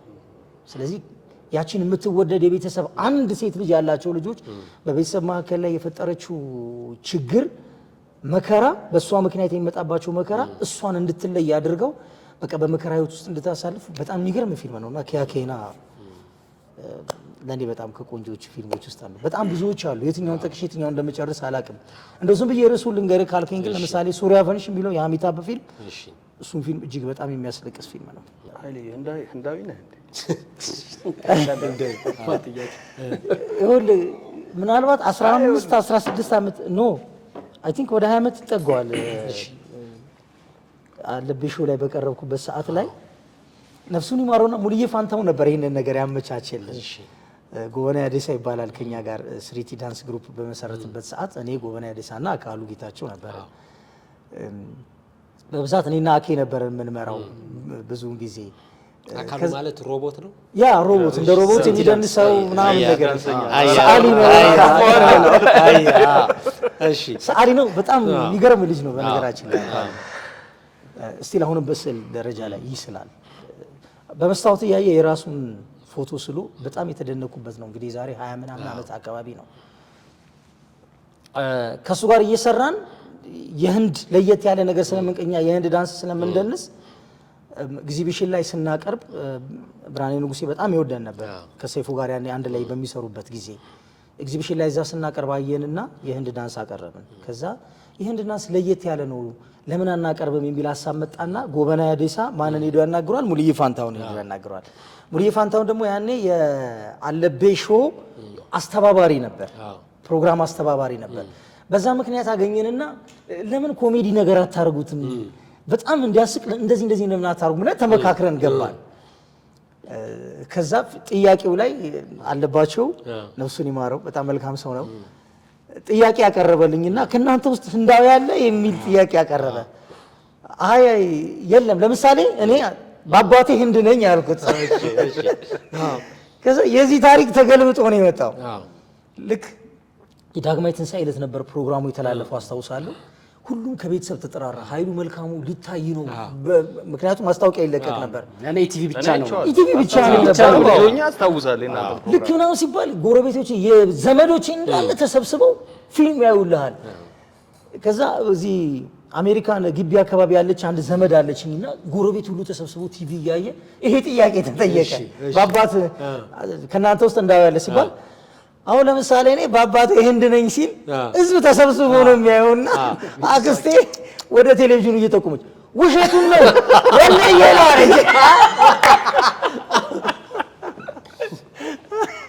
እሳቸው እኔ ቀድሞ አውቃል የወንድሜ ልጅ ምናምን ብለዋል። እኔ አዎ እንግዲህ ተናግረዋልና ውሸቱን ነው ወላሂ ይላል። በነገር ላይ እንደዚህ አይነት አጋጣሚ አለ። የአባትን ስም እንኳን አልተውም ወላሂ በጣም እንትን ናቸው። ይሄ ለእውነት ያላቸው ነገር ይገርማል። አንዴ ቀበሌ 54 አዳራሽ ላይ እንዲህ ወጣት ኪነት ነበር ወጣት ማህበር ማለት ነውና እንደዛ ድራማ እየሰራን እኔ አያት ሆና የምታሳድገኝ ሴትዮዋ ልጅ ድራማው ላይ በሪል ላይፍም ደግሞ አያት ያለች እና አክስቴ እዛ ስብሰባ ላይ መጣለች። እንዳጋጣሚ ለነሱ ልናቀርብ ነውና እትዬ ነው ስሙ የኔ አያት ወይኔ እትዬ እኔ አፈር ልብላ እኔ አፈር ያንተው አፈር ትብላ ያባበስተ ሌላ ስም አተ ነው ወይ ሌላ እዛው አልቀየርኩም በዛው ቀጠል እንዴ ያለች እንዴ ብይ አለመጥፋቱም ትልቅ ይሄን አውቃል ድምጽ ሰምታ መታለች አልክ። ከባድ ነው በዛው እንትን አለ ማለት የድሮ ሰዎች ስሜታቸው ቅርብ ስለሆነ ወዲያ ነው የሚገልጹት። ከባድ ነው። አያ ከዚህ ከትርጉም ጋር ሳንወጣ ህንድ ፊልምና ፍቅር ህንድ ፊልምና እንባ ምናምን ሪሌትድ ያለው ይሆናል ብዙ ጊዜ ልቡ ምናምን የሆነ ሰው እንዳይ ነገር አለው አይደል? አዎ የሆነ የፍቅር ነገር እና አንተ ግን ፍቅር እኮ ግን እዚህ ጋር ራሱ አንድ ልጅን ራሱ እኮ የሆነ የምትላት ነገር አለ። ምን አቃተን ስማን ጠራ። እሺ ምን እላለሁ ልብሽ የህንድ ነው። አዎ ይሄ ታለቅሳለች ነው። አይ አይደለም። እግዚአብሔር ጨርስ ግን ጥያቄ ላስተውስ ብዬ አንዳንድ የዋህ ልብ ያለው ሰው ከህንድ ነገር የመምሰል ነገር አለና ፍቅር ላይ የሚሰሩበት ፖይንት ይመስለኛል ይሄን የሚያነሳውና ከሱ ጋር በተገናኘ ወጣትነቱም ይኖራል ልጅነቱም ይኖራል። በዛ 90s ላይ ነው የምነግርህ ከአንዲት ህንድ አክተረስ ጋር በፍቅር ወደክ አይደለክ እና አንሷል። አዎ በፍቅር ወደክ ነው የሚባለው ከሆነ አዎ እሺ ምን ቆይ በፍቅር ወደክ እሺ ስሟን እኔ ያላቃቸው ያክተር አዎ ስሟን ምን ሆነ መሰለ የሚገርም አጋጣሚ ነው። እሺ ሰርች አድርጋችኋል ማለት ነው ስለኔ? እሺ አሁን የሚገባል ምን ሆነ መሰለ ልክ ያኔ የህንድ ፊልም ማየት እንደጀመርኩ አካባቢ በጣም ብዙዎችን አይቻለሁ 90 ላይ። ከዛ ምን አይነት ስሜት ያድርብሃል? ዘፈኖችን መስማት ትወዳለህ። ያኔ ሲዲ ምናምን የለም ካሴት ነው ያለው። ከዛ አንድ ሰው ህንድ በጣም ስለምወድ ብቻ አምጥቶ ካሴት ሰጠኝ። በዛ ጊዜ ደግሞ ቴፕ የመግዛት አቅም የለም ነበር፣ ግን ትንሽዬ ቴፕ ነበረች እቺን የምታክል በአንድ ስፒከር ያላት አንድ የምትጎርስ እሷ ቤት ውስጥ ነበረች እኛ ጋር እና ያንን ካሴት ተቀብዬ ክፍቻ አዳምጠላለሁ። ከዛ ሳዳምጥ ይሄ አለቤሾ ላይ ስንቀርብ የዘፈንኩትን የደነስንበትን ዘፈን ጉንገትኪ አርሴ ዲል በርካ ዲዳረ ዱራ ይላልና እስቲ እያልኩ ጉንገትኪ አርሴ ዲል በርካ ዲዳረ ዱራ रहता है जब तक ना मिले नजरों सी नजर इकरार दूरा रहता है घूंघट की आर से दिलबर का ይህንን ዘፈን በካሴቱ ነው የሰማሁትና ዘፈኑ ልቤን ወሰደው። ያኔ ምን ማለት እንደሆነ አላቅም፣ ምን እንደሆነ አላቅም። በዛው አካባቢ ፊልም ተለጥፎ ቅዳሜና ወር ከትምህርት መልስ ነው የምንገባው። በመሀል ፎርፌም እየገጨን ገብተን እናውቃለን። እንደ ፊልም ብዙ ነገር አድርጎናል። ገብቼ የፊልሙ ሀሜራዊ ፒያሪክ የሚል ፊልም አለ ምናምን ተብሎ ተለጥፎ ገባ። ፊልሙ በጣም ኮሜዲ ፊልም ነው፣ በጣም ደስ የሚል ፊልም ነው፣ ታሪክ ያለው ነው። እየሳቅን እያየን ሳላስበው ይሄ ዘፈን አይዘፈንም ፊልሙ ላይ። ከዛ ልጅቷ ልቤን ስንጥቅ አደረገችው። ማጣራት ጀመርኩ ስለሷ። ጁይ ቻውላ ትባላለች። ከዛ ሲበዛ ወደድኳት። የእሷን ፊልሞች እያሳደድኩ ማየት ጀመርኩ። ዛሬ እንደኛ ቋንቋ ለመቻሌ እሷን የማግኘት ሀሳብ ስለነበረኝ ቋንቋውን እንደለምደው ትልቅ አስተዋጽኦ አድርጋለች ጁይ ቻውላ። አገኛት ግን ሲበዛ ነው የምወዳት። የሚያሳዝነው አላገኘኋትም። አለች ግን አለች። ግጥም ሁሉ ጽፌላታለሁ። እኔ ራሴ ሌላ ሙድ ላይ ነው። እሺ እና በቃ የምትሰራውን ፊልሞች እያሳደድኩ ማየት ጀመርኩ። ከዛ አንድ ቀን ዳር የሚል ፊልም ምናልባት አይታችሁት ሊሆን ይችላል። ያ ዳር የሚለው ፊልም እየታየ ሜን ካራክተሩ ሰኒ ዲዮል ነው እና ጁይ ቻውላ ነች።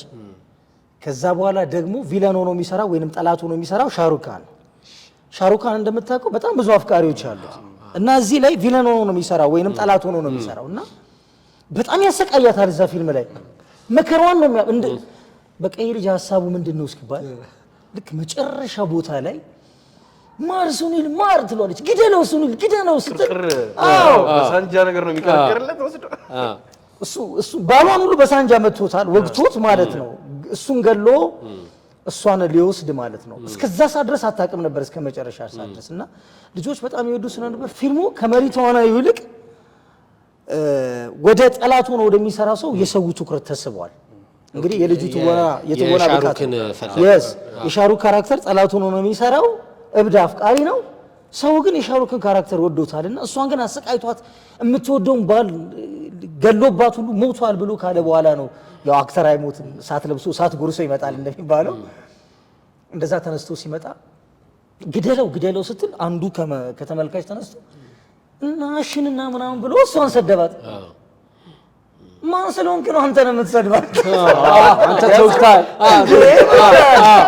እኔ ፈላ ነኝ እኮ ያኔ ወይኔ በድግ አደረገና የለስላሳ ጠርሙስ ድው አደረገኝ። ታምናለህ? በቃ እንዲህ ፊን ብሎ ኮርኒሱን ነው የነካው። ሩቅም አልነበረምና ያው በኋላ ግን ጥፋት ስለነበር ይቅርታ ተጠያይቀን ፊልሙን ጨረስ ነው እና እዚህ ድረስ ነበር ፍቅሯ። ግጥም ሁሉ ጻፍኩላት። ዛሬ የህንድኛ ቋንቋ ከመናገር አልፎ እጽፋለሁ፣ ከመጻፍ አልፎ አነባለሁ። ይሄንን ሁሉ ያደረኩት እሷን አገኛታለሁ የሚል ተስፋ ኖሮኝ ነበር። ፊደል አላቸው እነሱ ያስ ፊደል አላቸው፣ የራሳቸው የሆነ ፊደል አላቸው። እንዴት ነው ደብዳቤስ ምናምን የመጻፉ ነገር ነበር ለሷ እንዲደርስ? ኦፍኮርስ ጽፌያለሁ። ደርሷታል? አልደረሳትም። አሁን ግን ትሄዳለህ አይደል ህንድ? አዎ ሄዳለሁ። ታገኛታለህ? አላገኛትም። የሰሞኑን ነገሩ ኢሹ የሆነው እንደውም እኮ በጣም በእንትን ኢትዮጵያዊነት ደማቸው ውስጥ ኢትዮጵያ ያለ ኢትዮጵያ እኛ አበሾች የሆነ ወደድነው ነገር ወደ ራሳችን ማውጣት ነገር አለ እና ስለሳቸውም እስኪ ኢትዮጵያዊነት አለባቸው ወይ? እንደገና ደግሞ አንተ እዛ ቦታ ላይ እንዴት ተመረጥክ? እንደገና ደግሞ እሳቸው ሲመጡ የዘፈናችሁት ዘፈን ትርጉሙ ምንድን ነው? እንዲህ የሆነ ሳለም እንዲህ ሲያጨበጭቡ ነበረ ወጥተው እሳቸው ራሳቸው። እኔ ግን ይቅርታ አድርግልኝና እንደመሰሉኝ ታውቃለህ፣ ጠቅላይ ሚኒስትር የመጣ አልመሰለኝም። ልክ ሳይ ማለት ነው። ስማቸው ማን ነው? ዳርሜንድራ ሞዲ ነው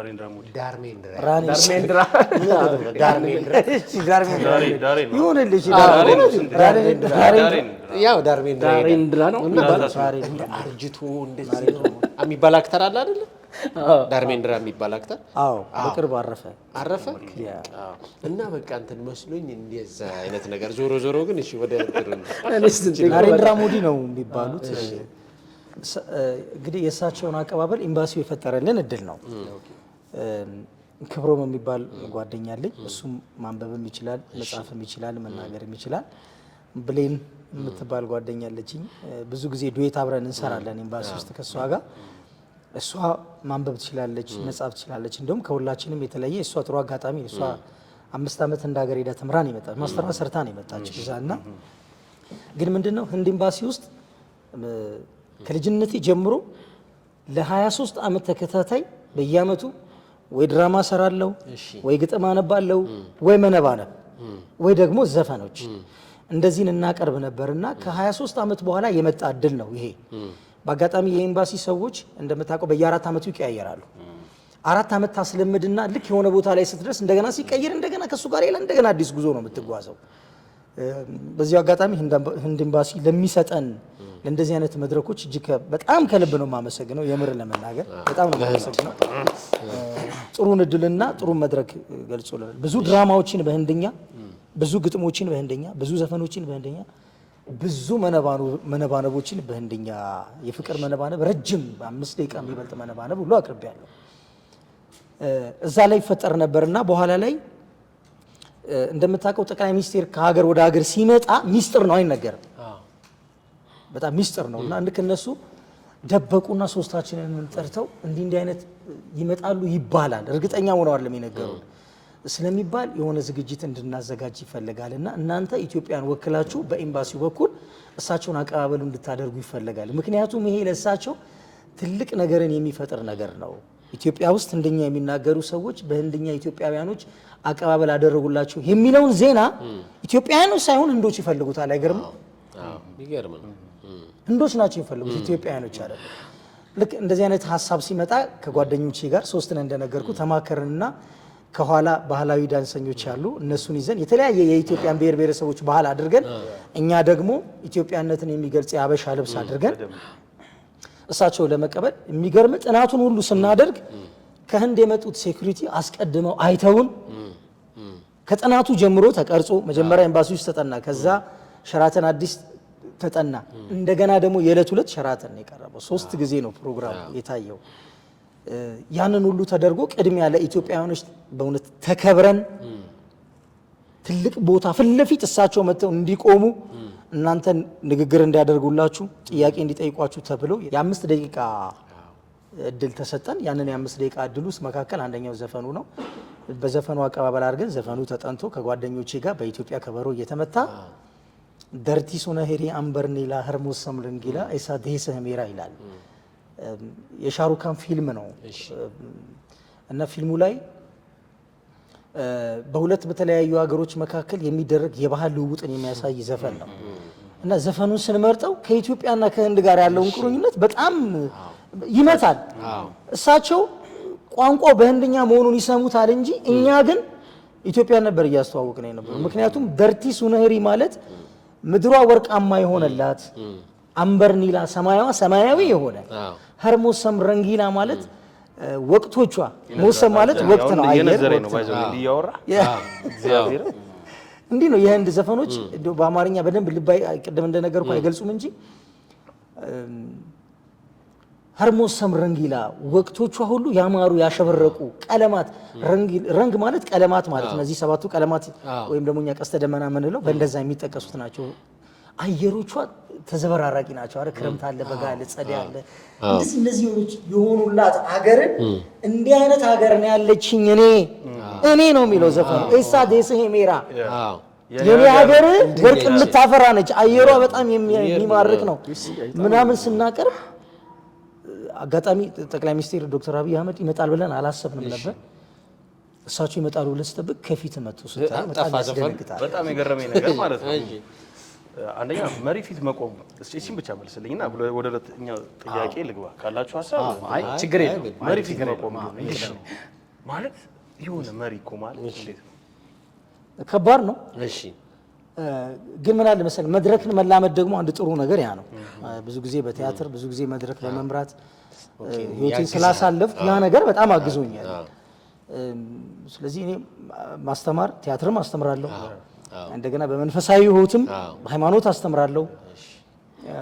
በሁሉም ሁለገብ ነኝ። ያ ነገር ረድቶኛል መሰለኝ። በጊዜው በሰዓቱ መኪና እየነዳ ይዟችሁ ሲመጣ ዶክተር አብይ አይተን ስለነበር ቀድሞም የመረጋጋት ስሜት አለ። አጠገብ ላይ ሲደርስ ግን ከባድ ነው። የሁለት ሀገር መሪዎች አጠገብ ላይ ሲሆኑ ግን ምንድነው ሀሳባችን የነበረው አቀባበሉን በጣም ደማቅ ማድረግ ስለነበረ እነሱን ማስገረም ስለነበር ሁለቱም ተገርመዋል። ዶክተር አብይ ታምር ነው የሆነበት በቋንቋ እሳቸው ደግሞ እንዴ ሂንዲ አሉ በቋንቋ ከዛ አብይ ደግሞ የኔ ልጆች ናቸው አለ። ኦፍ ኮርስ የሱ ልጆች ነን እስከ ኖርክ ድረስ የሱ ልጅ ተብለህ ነው የምትጠራውና ያ ነገር በራሱ የሚፈጥርብህ ስሜት አለ። ደስ የሚል ስሜት ቅርብ ስለሆን ካሁን አንተ ራሱ አንተ ነው የምትለው መሰለኝ አገላለጽ ጠቅላይ ሚኒስትሩ ልክ የራስ እንደማድረግ አይነት ስሜት አለ። በነገራችን ላይ ልጅ ነው ወጣት ነው እንደሱ አይነት ስሜት ሰምቶ በቴሌቪዥን ሳየው ግሬሱና ሲለኝ መጥቶ ሳየው ምንድነው ግን ያወራችሁት? ወዲያው ልክ እነሱ ሊሄዱ አካባቢ ለጓደኛው ነገር እያልኩ ነበር። በጣም ደጋግሜ ነው ቪዲዮ የቤቱን ነገር ጮክ ብለህ የሆነ ነገር የቤቱን ነገር ንገረው እንጂ ምናምን ነው አብቹ እኮ ነው አረ ነው ግን ምንድነው ግን እኔ ገመትኳቸው ብዙ ነገሮች አሉ። ግን የምትነግረንም ከሆነ ምንድን ያደረገው ከዛ በኋላ እንዴት ያን ተአምር አይቻለሁ እኮ ነፍ ደጋግሜ አይቼ ነው። ከዛ እኛ የራሳችን እንትን አለን ገስት ምን ላላክበት እና ያን ቪዲዮ እየመላለስኩ ያፍንም እንቅስቃሴ ማለት ደግሞ ምናልባት ሌላው ብልጽና እኮ ደግሞ ምናልባት ሌላው ምችለው ሰው ያልከው ኮንዶሚኒየም ቤት አለፈልህ ቁልፉና አይ ቆንጆ እንትን ነው ትርጉሙ። ግን አሁን እንደ ሀሳብ አንዳንድ ኮሜንቶች እያየን ነበር አይደል ኦሬዲ እና ሰው የተረዳበት መንገድ አለ። የተወሰነ ሰው ታያለ የሆነ ነገር ታቀርባለህ ኔጌቲቭ ኢሹም አለ ምንም ይነሳል። ያለ የተለመደ ነው አገሩ እንደዚህ የተለመደ ሆኗል ይነሳል እና ያላችሁ ትርጉም እንኳን ለኛም አሁን ደርሶን እኮ ሐሳቡን ስትነግረን ነው የገባን። እኔ ወረረኝ ጉስፓ የሚባል እዛ ያሉ ሰዎች ይረዱታል ማለት አይቻልም። የሀገሬን ኢትዮጵያን ነው ሳልኳት። አዎ ግን ቢታወቅ አሁን እንዲህ ማስተላለፍ ተገቢ ነው። ይሄ ቋንቋ ስለ ኢትዮጵያ የተነገረ ነው። ምን እንትን ይላሉ በአማርኛ አይዘፉም ምናምን የሚሉ ሾዎች ነበሩ እና አሁን ሶሻል ሚዲያ ላይ ተጠበቀ ነው ማለት ሁለት ነገር ነው የምትጠብቀው። ሁሉንም ማስደሰት አትችልም አንተ ብቻ። የሚገርመኝን አንድ ነገር ልንገርህ። አንድ ካራቲስት አለን ብለን እናስብና 9 ፎቆች ተገልብጦ ወጣው ጨረሰው 9ኙን ህዝቡ እያጨበጨበ ከህዝቡ መሀል አንደኛው ምን እንዳለ ታውቃለህ? 8ቱን አሪፍ ነበር የተገለበጠው 9ኛው ላይ ግን ትንሽ ቂጡ ፈንደድ ብሎ አላለ። ቆንጆ አገላለጽ ይሄ ብቻ የሚሰብሰው ቆንጆ ይሄ በጣም ቆንጆ በዛው ችግር የለም እኛ የለመድነው ስለሆነ ችግር የለብንም። ግን ትንሽ የሚሰማህ ነገር ምንድነው? አንድ ሰው ስለ ሀገሩ ምንም ነገር ሳይሰራ የሀገር ልብስ ያበሻ ልብስ ለብሰን ነው እንግዲህ እኛ የሄድነው የዛን ሰዓት የሀገር ልብስ የለበሰው በዛ ደረጃ ማብተልተል አማርኛ ይዘም አማርኛ ብንዘፍን ወይ መዝሙር ብናቀርብ ኖሮ ራሪንድራ ሞዲ ምን ብለው ነበር የሚገባቸው? በዛ ነው ይገረማሉ ወይ? አዎ አይገረሙ። እንግዲህ እሳቸው መተው ያደረጉትን ፓርላማ ላይ ያደረጉትን ንግግር አይተሃል። ጌታ ሆይ እጅግ በጣም የሚገርም ሀገርን የሚጠቅም ነው። እሳቸው መተው እንደሄዱ ኢትዮጵያና ህንድ ታደርገው የነበረው የስኮላርሺፕ ልውውጥ እጥፍ ነው ያደገው አይደል? በእጥፍ ነው ያደገው። ለኢትዮጵያ ይዞላት የመጣው ትልቅ እድል አለ። እንደ ፖለቲካም የራሱ የሆነ ጥቅም አለው። እንደ ሀገርም እንደኛም ደግሞ ኢትዮጵያ ውስጥ በጣም ብዙ የህንድ ፊልም አፍቃሪዎች አሉ። እነሱን ወክለን እዛ ላይ መቅረባችን እኛን ያኮራናል። ተቾች ተቹ እኛ እንሰራለን። ከፍተኛ የዜና ሽፋን የሚያገኘው ህንድ ውስጥ ነው ከኛ ሀገር በበለጠ። በጣም በተለይ እሳቸው ፔጅ ላይ ነው ፌስቡካቸው ላይ ወደ 22 ሚሊዮን አካባቢ ተወጣ። ፌስቡካቸው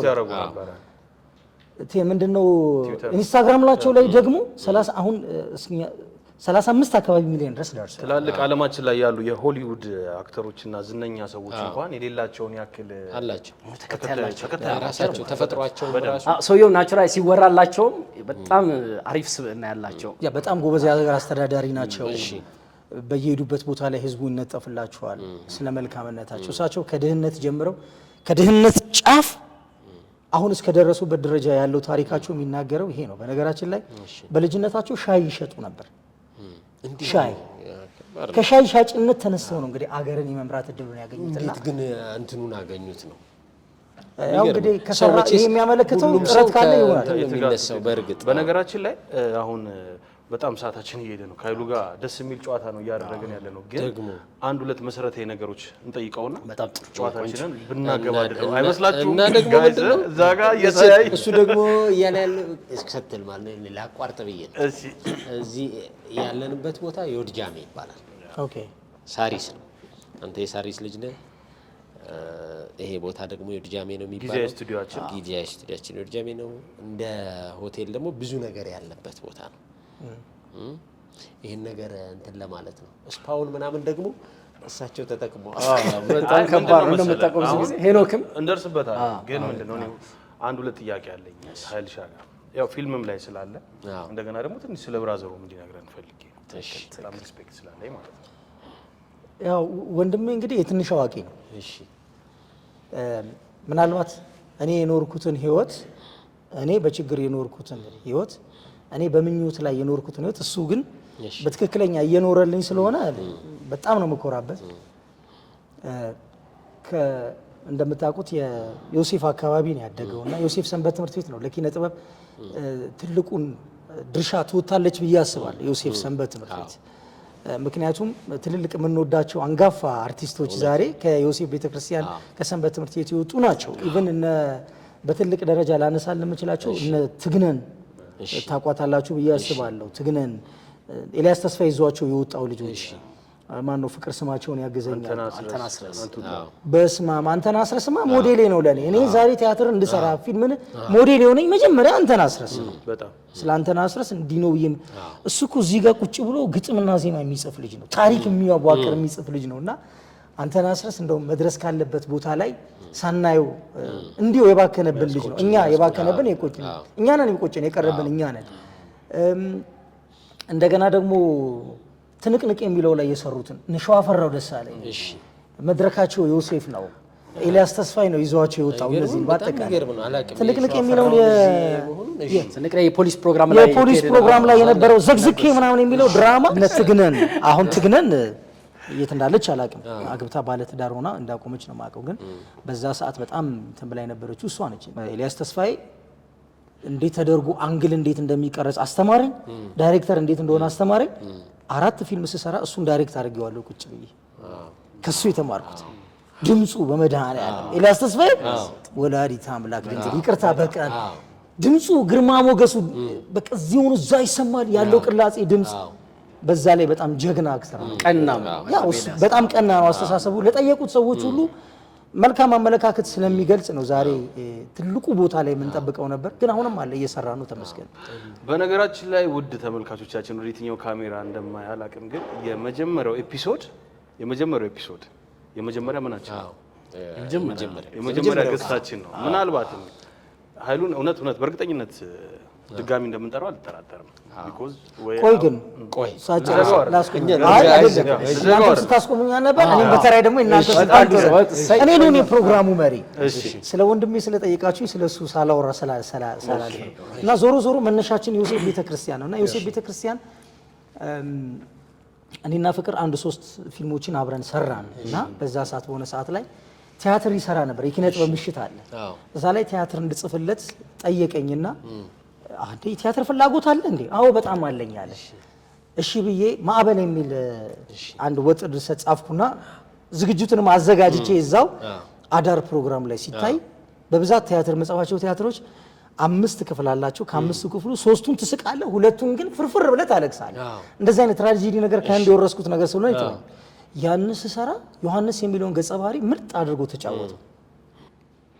ከዛ በቃ መማር አለበት አለ። እሱ መማር አለብኝ ብሎ ብሉ ስካይ ያኔ ዓለም ሲኒማ ነበር፣ እዛ ተማረ። ተምሮ ጨረሰ። ከመማርም ባሻገር አሁን አስተማሪ ሆነ። የቲያትርና የኪነ ጥበብ አስተማሪ ነው። ማስተማር ብቻ አይደለም፣ የአርት ትምህርት ቤት ከፍቶ ማስተማር፣ ልጆች ሰብስቦ ሆተ ጥበብ አክቲንግ አካዳሚ የሚል ማስተማር ሲጀምር እኔንም እንደውም ጋብዞኝ እዛ ላይ የማስተማሩን እድል አግኝቼ ለ1 ዓመት ያክል አስተምሬያለሁ። እና ዛሬ እዚህ ቦታ ላይ ደርሶልኛል። የኔን ምኞት እሱ እየኖረልኝ ስለሆነ ያኮራኛል። ወንድሜ ታሪክ ባጭሩ ይሄን ይመስላል። ይመቻችሁ። ምንድነው የመጨረሻ አንዳንዴ እኔ ራሴ የመጨረሻ እኮ ነበረኝ ሄኖክን ፈሪቸው አይደለም ኧረ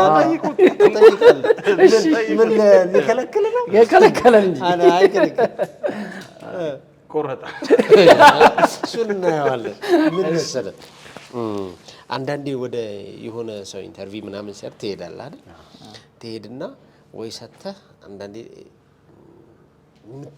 የምትፈልገው ነገር ላትረካ ትችላለህ መናገር የምትፈልገው ነገር እና አንተም አሁን እንደው የሆነ ነገር የምትናገረው አንተም ሊሆን ይችላል ቤተሰብም ሊሆን ይችላል ለሆነ ነገር ሊሆን ይችላል እንደ ትንፍስ የምትለው አንዳንዴ ይሄን ነገር ብዬ የምትለው አለ አይደል አዎ አለ ብዙ አለ ከዛ ውስጥ አንድ 10ን ምናልባት እናንተም ሐሳብ ውስጥ ሊኖር ይችላል በብዛት ሰምታችሁ ከሆነ ህንድና ከረሜላ ለጻን ልጅ ነው የሚባል ደርሶባችሁ ሊሆን ይችላል እናንተ በላችሁት ሊሆን ይችላል አላውቅም በጣም ብዙ ጊዜ የሆነ ነገር ስለ ህንድ አንዳንድ ነገሮችን ስንልቅ ህንድና ከረሜላ ለጻን ልጅ ነው ይላልና ጻን ልጅ የሰጠውን ወደ አፉ ነው የሚያደርገው ምናልባት ይሄን የሚናገሩ ልጆች እንግዲህ ከነልጣቸው በልተውት ሊሆን ይችላል እኔ ግን ልጬ ነው የበላሁትና ጣሙን አውቀዋለሁ ይኖ ከረሜላውን ስትበላው አይደል ጣሙን የምታውቀው እኔ ጣሙን አውቀዋለሁ ለህንድ ያለኝ ፍቅር መቼም አይቀየርም ለህንድ ያለኝ ፍቅር ይሄ ማለት ግን ከሀገር ከኢትዮጵያ ትበልጣለች ማለት አይደለም ሰው የራሱ የሆነ ፍላጎት አለው አይደል ምግብ ላይ እኔ ፓስታ በወድ አንተ ሩዝ ልትወድ ትችላለህ ያ ምርጫ ነው በፊልማቸው ገዝተውኛል ፊልማቸውና ባህላቸው ከኛ ጋራ ብዙ ተመሳሳይ ያለው በጣም ብዙ ተመሳሳዮች ናቸው ለምሳሌ እኛ ኢትዮጵያ ውስጥ በትላልቆች አባቶቻችን እኔ በእኔ ዘመን አባቴ በህይወት እያለ ጉልበት ስም ነበር እጂ አባቴን ጉልበት ስም እግዚአብሔር ይባርክ ሲባል ነበር ምንነሳው የነበረውና ህንዶች ደግሞ እናትና አባታቸውን እግር ይስማሉ አክብሮታቸውን የሚገልጹት ዝቅ ብለው እግራቸውን ጥፍራቸውን በመንካት ነው እኛ ጉልበት በመሳም ነው የነሱ መሳም ነው ይሄ ከኛ ጋር ግንኙነት አለ ቤተሰብ አንድ ላይ በማስ ሆኖ መኖር አንድ ላይ ሆኖ መኖር ቤተሰብ ችግርም ሲመጣ አንድ ላይ ችግርን ተጋፍጦ በህንድ ፊልም ላይ የምታየው ታሪክ ነው ያ ታሪክ እኛ ሀገርም ኢትዮጵያ ውስጥ አለ ከቤተሰቦቻቸው አንዱ በሞት ሲለይ የሚያለቅሱት ለቅሶ ከልብ ነው እኛ ሀገርም እንደዚህ ነው ያለው ስለዚህ ያ ነገራቸው በብዛት ከኢትዮጵያ ጋር ስለሚገናኝ ባህላቸው የሰርግ ስርዓታቸው የተወሰነ ይለያያል ግን የሚያገናኛቸው ነገሮች ስላሉ ምናልባት ያ ነገር ነክቶኝ ሊሆን ይችላል እኔ በብዛት ይወደርኳቸውና ሰው ጥላቻን ከማስተማር ይልቅ እንግዲህ በዚህ በአለም ላይ ከቦሊውድ ቀጥላ እንግዲህ ማን ነው ከሆሊውድ ቀጥሎ ቦሊውድ ነው አሁን አይደል ያለን የኛ የፊልም እድሜ ገና አጭር ነው ህንድ ዛሬ ያለችበት ቦታ ላይ የፊልም ጥበቧ ላይ ለመድረስ 100 ዓመት ለፍታለች ሰርታለች እኛ ገና ነን አይደል ሂሩት አባቷ ማን ነው አይደል የኛ የመጀመሪያ ፊልማችን ከዛ በኋላ ያሉትን ፊልሞች ስትመለከት የሆነ ሰዓት ላይ እድገት አምጥቶ አሳይቶ ነበር መሃል ላይ ደግሞ አሁን ቀጨጨ በትምህርት ደረጃ ቲያትር ብንማር የሚቆጨኝ ነገር ነው መነገር የህንድ ብዙ የህንድ ፕሮግራም ላይ ተገኝቼ ቅድሚያ የሚሰጡት ለህፃናት ነው አይገርም እሺ እንደው አንድ ቀን ጋብዤ ወስጄ አሳያቸዋለሁ ቅድሚያ የሚሰጡት ለህፃናቶች ያላቸው ክብር ለነገራችን እስኪ የኢንዲያን አይደል የህፃናቶችን ይው ትልልቆች ከሚሰሩት በላይ ከአይምሮ በላይ የሆነ ነገር ነው የሚያቀርቡት የሚሰሩት ዳንስ የሚተውኑት ትወና የትወና ለብቻ የዳንስ ለብቻ የድምጽ ለብቻ አላቸውና ህፃናቶቻቸው ላይ እየሰሩ ነው እኛም አሁን ፊልማችን ከዚህ አሁን ካለበት በላይ እንዲያድግ የምንፈልግ አይነት ከሆነ በትምህርት ቤት ደረጃ አሁን ተጀምሯል በትምህርት ቤት ደረጃ ከህፃን ጀምሮ አርት እንጀራ ነው የሚለውን ነገር ቤተሰቦቻችን ቢያውቁልን የሚል ከድሮ ጀምሮ የነበረ ምኞት አለኝ ይሄንን ባስተላልፈው ነው ደስ የሚለኝ ስላልኩ ነው ያስተላልኩት ስንቴ በጣም አሪፍ ነው ፍቅር የሆነ ሐሳብ ቆንጆ ሐሳብ ነው በጣም አሪፍ አያል ካንተ ጋር በተገናኘ አንድ ሳልጠይቅ ያለፍኩት ሐሳብ ስለነበር ነው ኖርማሊ ኮንቴክስት ወጣንና ዞሮ መለስ አድርግ የመጨረሻ ጥያቄ ነው ይሄ የተለያየ ሙያን በመቀየር እኛ ቅርብ ያለን ሰዎች እናቀሃለን ኦሬዲ አካባቢ ላይ በደንብ አብዛኛው ሰው ይጠብቅ የነበረው በበረኝነት ነው በበረኝነት በጣም ተስፋ የነበረው ብሎ በጣም ብዙ ሰው ነው ያነገረኝ በዚህ ኢሹ ዙሪያ እና ይሄ ነገር በምን ከሸፈ እንዴት ሆነ የሚለው ምናልባት ለሌሎች የሆነ ነገር ሊሰጥልን ይችላል እንደ ሐሳብ እሺ ይሄኛውን ጨምረህ እንትን የምትለው ኃይሉ አሁን ሰገናይን ስናወራ በጣም ትውት ነህ ፈገግታ በጣም ደስ ይላል ምንድነው ልልህ የምችለው ልጅ ሆነ ተፈነከትክ ተፈነከትክና እንደዚህ ምናምን አለፍክ እና ሄድኩ አልከኝ። እኔ አብረን ኳስ ተጫውተናል። ኳስ ስንጫወት በጣም አግሬሲቭ ነህ፣ ትቆጣለህ፣ የሆነ ነገር ትላለህ። እዚህ ላይ ደግሞ ነገር ትላለህ። እንደው ከባህሪ የትኛው ጋር ነው ህይወት ያስተምርሃል? እሺ እድሜም እኮ ትምህርት ቤት ነው። እሺ እንዴ አሁን ሲዝን 5 ልንገባ ነው እኮ ወዳጅ። ምን ሆነ? ሲዝን 4ን እያጋመስ ነው እየሄድን ወደ 5G እየሄድን ነው። ቁጥሩን አትጥራው መልሱ ስትቆጣም አይቻልም። የሆነ ጊዜ ተረብሿል። ያልሆነ ጎል ገባበትና ልጁ እንዴት ይገባባል አልክ። እርምጃ ወሰደ። አልባታው በረኛ ስትል እርምጃ ወሰደ እንጂ አንተ አይገባበል። በቸልተኝነት ከሆነ አሁን ኃይሉ ባይ ዘ ወይ እዚሁ ላይ ጨምርና ትንሽ ይሄ በጣም እንትን ነው ኮንሺየስ ነው የሆነ ነገር ስለሆነና ኦፍ የሚያደርገውን ነገር አይፈልግም። እንደውም ያኔ ፊልም ስታስመርቁ ነበርና የሆነ ሳውንድ አበላሽቶብህ ወጥተህ የሰጠው እንትን መቼም ማረሰው አንተነትን ነው የሚያሳየኝ ነው። ይሄን ነገር ማታስተካክሉት ከሆነ የራሴን እርምጃ ወስዳለሁ ምናምን አለ። ወዲያው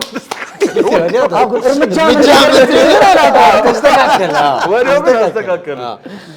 ምን አለ መሰለህ እኔ ባህሪ ትንሽ ቁጡ የሆነ ባህሪ ነበረው በፊት። አሁን ግን ያ ባህሪ የለም ማለት ስራው ቦታ ላይ እስከሌለው ድረስ የለም። ስራ ቦታ ላይ ካለው ግን አሁንም አለ። እኔ በምፈልገው መንገድ ለምሳሌ ፊልም ስንሰራ አዘጋጅ ሆነ ታውቀዋለህ። ስንቴ አዘጋጅ ሆነ ስለምታውቀው የትኛውን ሲን ከየትኛው ጋር በቀርጸው የትኛውን አገናኘዋለሁ ብለህ ራስህ ሰርተህ ነው የምትመጣው። ስለዚህ አንተ ታውቀዋለህ። የኔ ኃላፊነት የተሰጠኝ ትወና ከሆነ የኔን ትወና በደንብ አድርጌ መስራት ነው እንጂ ከአዘጋጅ ጋራ ሰጣ ገባ ውስጥ የማይመለከተው ላይ ሰው ሲገባ ያበሳጨኛል፣ ያናደኛል እና አያገባህም እስከ ማለት ሁሉ ደርሳል። የተባልከውን ስራ አላለሁ። ምክንያቱም ይባላል እንደ ዳይሬክተር ኢዝ ኦልዌይስ ራይት ይባላል። ሁሉ ጊዜ ትክክለኛው ሰው ዳይሬክተር ነው፣ አዘጋጁ ነው። የኔም ህይወት እንደዛ ነው። ግን ፍቅርም የሚያውቀው ባህሪ አለ። በየትኛውም ቦታ ላይ ይሁን ቤስት ሆኖ መገኘት እኔ ፍላጎት ነው። ኳስ ላይም ነው የተሰጠኝ ቲያትር ላይም ይሁን እኔ የቲያትር ፈተና ላይ አስተማሪያችን ካራክተር ይዛችሁ ነው ብሎ ባስ ላይ ትወና ተውኛለሁ። ባስ ላይ ለምን 5 ማርክ ለማግኘት አስተማሪያችን በሚሳፈርበት ውስጥ ባስ ውስጥ ገብቼ ልብሴን ቀይሬ ተዋናይ ሆኜ ሰርቼ በኋላ ሜካፔ ለቆብኝ ተወግሬ ወጥቻለሁ ከባስ ላይ። እኛ ላይ ቲያትር ይሰራሉ እንዴ ብለው 5 ማርክ ለማግኘት አየህ። ግን እዛ ድረስ መስዋዕትነት ይከፍላለሁ። በኳሱ ግን የዛምቢያው በረኛ የሚል ቅጽም ስም ወጥቶልኝ ነበር። ኖ የዛምቢያው በረኛ ምናልባት እናንተ አልተወለዳችሁም ይሆናል። ያለ በነ ካሉሻ ዘመን ናይጄሪያ የበላችው ዋንጫ አጠርፍ ቀደም እኮ ኃይሌ እኮ ስለ ወደ ሲዝም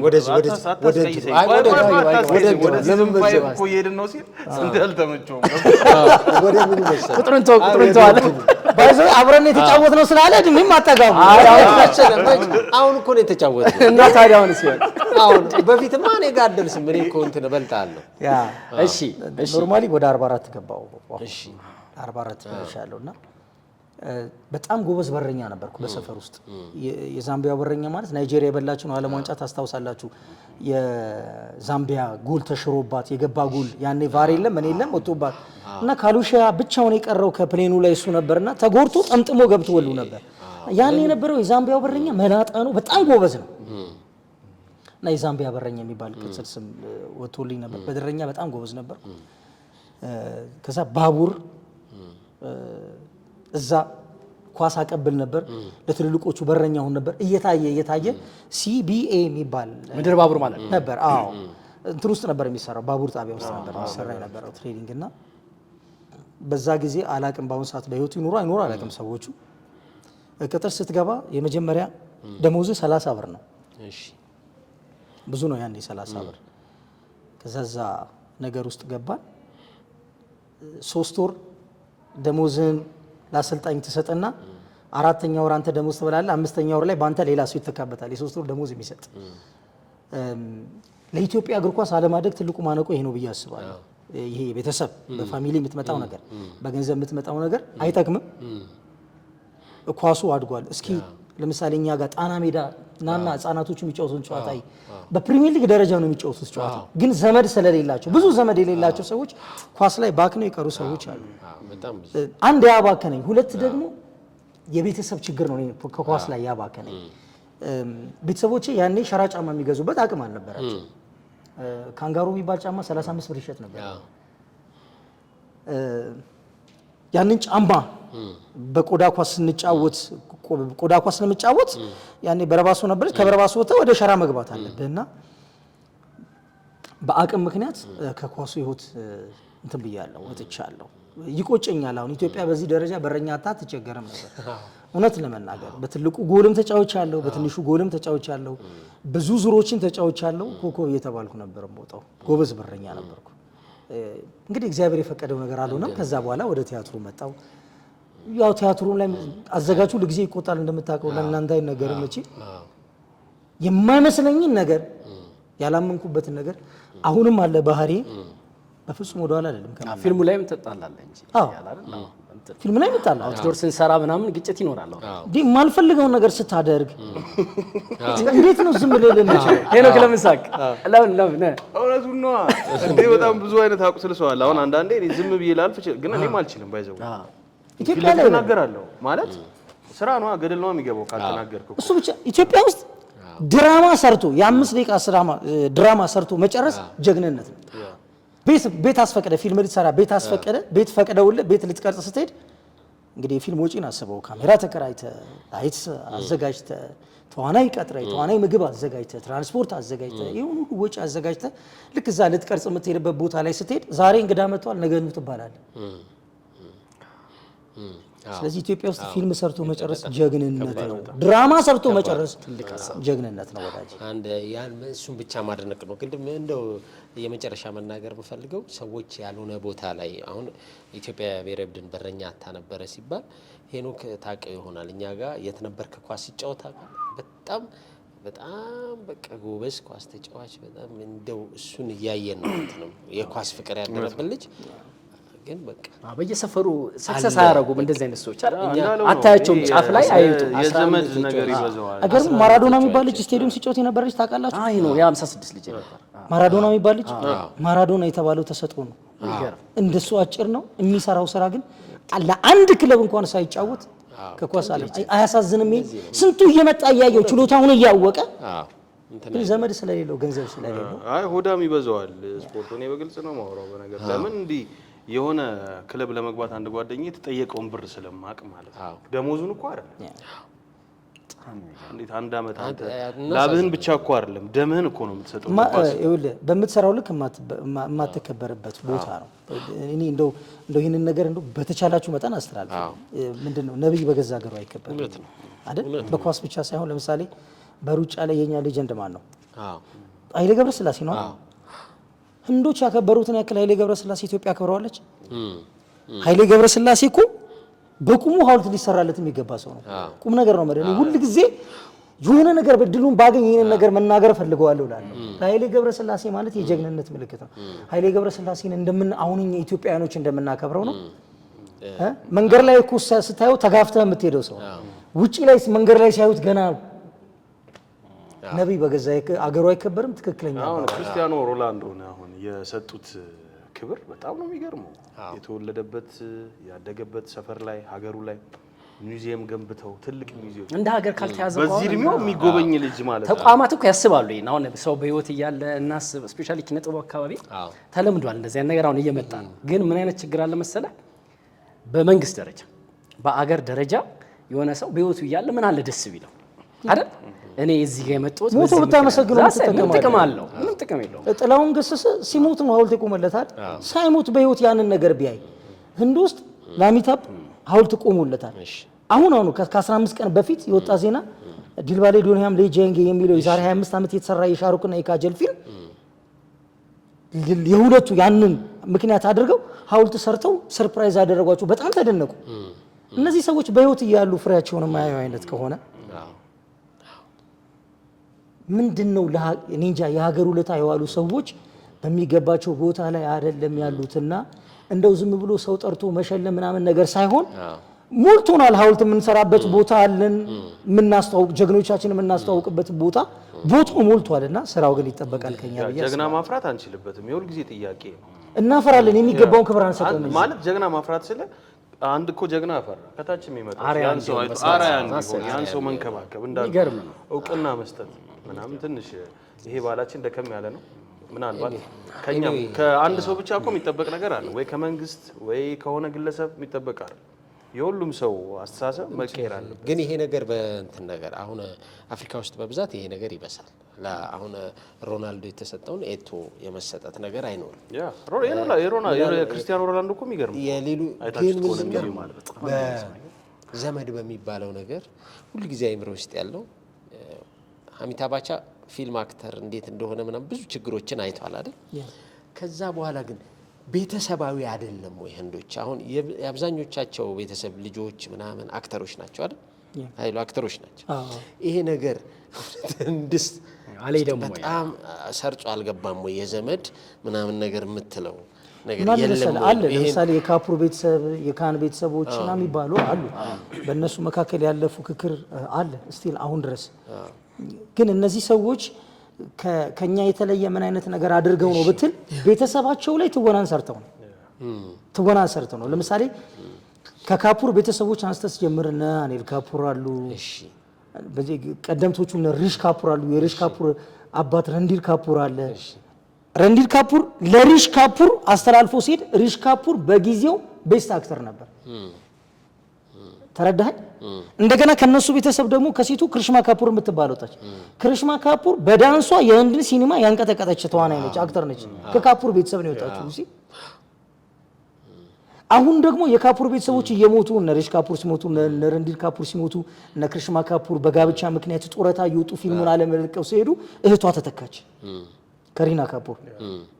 ከሪና ካፑር ስትመጣ እንዴት ያለ ያቷውን ዘዴ ይዛ እንደመጣች ልነግርህ አልችልም። ግን አሁን እንዳለው ስንቴ በዘመድ ስለሆነ ብቻ ሳይሆን ቀድሞ ይሰሩባቸዋል። ትምህርቱንም ሳይንሱንም እንዲወስዱ እንጂ ያልወሰደ የለም።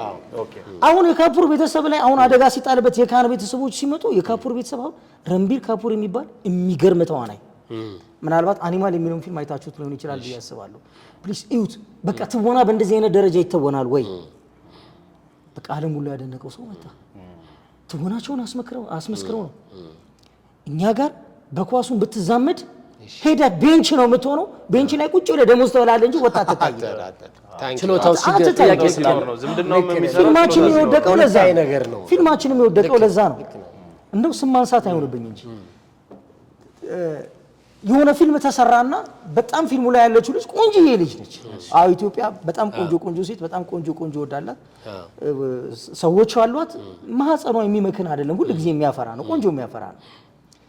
ቆንጆ ተዋናይ ከመንገድ ላይ አምጥተው መርጡና ፕሮዲዩሰሮች ትወናችንም እኮ ነው አስረው ተዋናይ አዘጋጁ ይጨነቅበት ይላል። አዘጋጅ ምን ወጣ ወዳለበት እንዴ? በትክክለኛ እኮ እንደ አርቱ ስንሄድ አዘጋጅ የመረጠውን ሰው ነው ማሰራት ያለበት። እከሌ ለዚህ ይህንን ገጸ ባህሪ በብቃት ይወጣልኛል ብለው መምረጥ ያለበት ተዋናዩ መምረጥ ያለበት አዘጋጅ ነው አይደል? አዘጋጅ ነው የሚመርጠው ተዋናዩ። እኛ ጋር ግን እንደዛ ይሆናል። ብዙ የኢትዮጵያን ፊልሞች የሰሩት ቆነጃጅት ሴቶች ትወና የማይችሉ አንድ ፊልም ሰርተው የቀሩ ቤት ይቆራራል። ከዛ በዘመድ ሆኖ ኢትዮጵያ ውስጥ በጣም ትወና የሚችሉ ትወናን የተማሩ ብዙ ሰዎች አሉ። ትንሽ ጠቆር ስላሉ ወይም ደግሞ ቅርጻቸው ነገር ስላልሆነ ያንን ቻንስ ያላገኙት ብዙ አሉና እዚህ ላይ አበክረን ብንሰራ እነኛ የኢትዮጵያ ሲኒማ ነገ ያድጋል። እንግዲህ ውድ የሌላ መልክ ቤተሰቦች የኢዛክ ስቱዲዮ ዩቲዩብ ቻናል ፋሚሊዎች ያው ዛሬ ከኃይሉ መልካሙ ጋር የነበረን ድንቅ ቆይታ ይህን ይመስል ነበረ። አሁን ባናቆመው እንደውም እንትኑ ርዕሱን እየለቀቀብን ነው አልመሰላችሁም? እዚህ ጋር እናቆመው ግድ የላችሁ ከኃይሉ ጋር ያው ሌላ ጊዜ እንደግማለን። እንግዲህ ሰፋ ያለ ነገር እንነጋገራለን። ከጊዜያዊ ስቱዲዮአችን ላይ ከዮርጃሜ ነው አሁን የፕሮግራም እየተላለፈ ያለው። ዮርጃሜዎችን እውነት በጣም እናመሰግናለን። ኃይሉንም በጣም እናመሰግናለን። እንግዲህ እኛ ሁሌ እንደምንለው ሁሉም ሰው የራሱ ታሪክ አለው። አንተም ደግሞ በሳል የሆነ ሀሳብ ስለሰጠን በጣም እናመሰግናለን። ቤተሰብ ሆናል ከዛሬ በኋላ እንግዲህ ከሁለት ስተልና እኔ አመሰግናለሁ። እጅግ በጣም አመሰግናለሁ። እውነት ነው ኃይልዬ፣ የምር በሰዓት ተገኝተህ እኛ እንደውም ሌት ሆነን የጀመርነው ያው እናርፍዳለን አንዳንዴ አሳፈረናል። ቀጠሮ አክባሪና አይደለም ያለው ማን ነው? አበሻ በነገራችን ላይ ቀጠሮ አክባሪ ነው። በጣም ቆራጦት እንጂ አበሻ ቀጠሮ አክባሪ ነው። ምርጥ የራሴ ምክንያት አለ። የትኛው ፈረንጅ ነው 6 ሰዓት ላይ ቀጥሮ እስከ 7 ሰዓት ቁጭ ብሎ ታግሶ የሚጠብቅህ አበሻ ብቻ ነው፣ ኢትዮጵያ ብቻ 6 ሰዓት ቀጥሮ እስከ 7 ቁጭ ብሎ ታዲያ ትዕግስት የለውም ይባላል። ፈረንጅ ይመጣል እንጂ አይጠብቅም። አይ ደስ ይላል። ቀጥሮ ያከብራል ባይነኝ። እውነት ኃይልዬ በጣም ደስ ብሎናል። በጣም እግዚአብሔር ያክብርልን። እንግዲህ ይሄ ፕሮግራም ውድ ተመልካቾቻችን ጥሩ እንዲሆን ከሚያደርጉልን ነገሮች መሀል አንዱ ቲሞቻችን ናቸው። በጣም ታታሪ ካሜራማን ጥሩ ሰውና ወርቁን ዛሬ ነው የተዋወቁት። ለዛ ነው ተዋወቁት። በጣም መልካም ስብዕና ያላቸው ዲሲፕሊን ያላቸው ልጆች ናቸው። በጣም እናመሰግናለን እናንተ ነው። እሺ ደስ ብሎናል ስለመጣ። በጣም ብዙ ሰዓት ፈጅ ነበረ ስንጫወት፣ ግን በጣም ቆንጆ ጊዜ ነው ያሳለፍነው። ድጋሚ እንገናኛለን ተስፋ አደርጋለሁ። እግዚአብሔር ይስጥልኝ፣ እግዚአብሔር ያክብርልኝ። ኃይልዬ ቴንክ ዩ